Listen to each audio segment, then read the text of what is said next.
like, subscribe and get notified.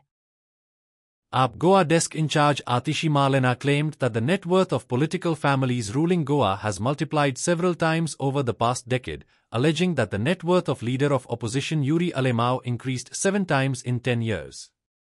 Reacting sharply, South Goa MP Captain Viriato Fernandes criticized Atishi for attacking the opposition instead of questioning the ruling BJP.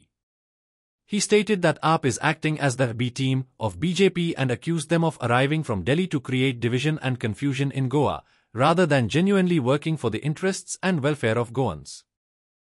आम्ही नाही holistically पळोवपाक जाय. Yuri आलेमांवचे wealth आसा म्हणून आतां ताजेर attack केला. हाचे पयलीं आमचो जीपीसीसी प्रेसिडेंट आसा ताजेर अटॅक केल्लो. आतां ही दिल्लीच्यान येतात ती म्हणटा आमी ऑपोजिशनान आसा जाल्यार जो सरकार आसा बीजेपी तांकां अटॅक करिना. जे गोंयचे डिस्ट्रक्शन जाला, लूट आसा, करप्शन आसा, जॉब स्कॅम आसा ताजेर कांय ती गजाल करना. फकत येता आनी प्रिन्सिपल ऑपोजिशन पार्टी आसा पळय ताका अटॅक करता. हातून कितें दाखयता? ती करता काय बीजेपी तांकां सांगता काँग्रेसाक अटॅक कर म्हणून.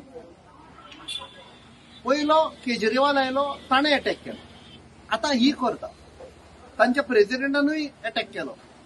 सो आमकां स्पश्ट जाता की आयदर तांचेर प्रेशर हाडटा बीजेपी काँग्रेसाक अटॅक कर, नाजाल्यार ही पळय आमी म्हणटा युनिटी जावपाक जाय ऑपोजिशन पार्टीची ती फोडपाक तांचो प्रयत्न आसा. इतले सर. अलायन्स खंय तरी एक बाकीचे जशे मनोज परब बाकी खंय तरी एकट्या एका प्लॅटफॉर्मार येयले, बट आप एवरी टायम फाटल्यान चलता. हेचे तुमचे कशें पळय तांच्या मनान कितें आसा आनी कितें आमकां खबर ना. बट तांचे एक्शन्स, तांचे पळय स्टेटमेंट्स जाता जे पळय ऑपोजिशनाक अटॅक करता तातूंत आमकां एक कन्विन्स जाता आमी की I think so they don't want the opposition unity. जेन्ना केजरीवाल येवन काँग्रेसीक अटॅक करता, आतां ती तांची एक्स चीफ मिनिस्टर ती येवन अटॅक करता, तातूंत स्पश्ट जाल्लें आसा तांकां युनिटी नाका. तांकां गोंयचें पळय हें आमी झूज मांडलां, लढाई चालू आसा गोंया साल्वार करपाक, तांकां कितें पडना. दिल्लीची न्ही, गोंयचे पाड घाले विकल्यो जमनी तांकां पडना. आमी गोंयकार आसा, आमकांच लढाई करची.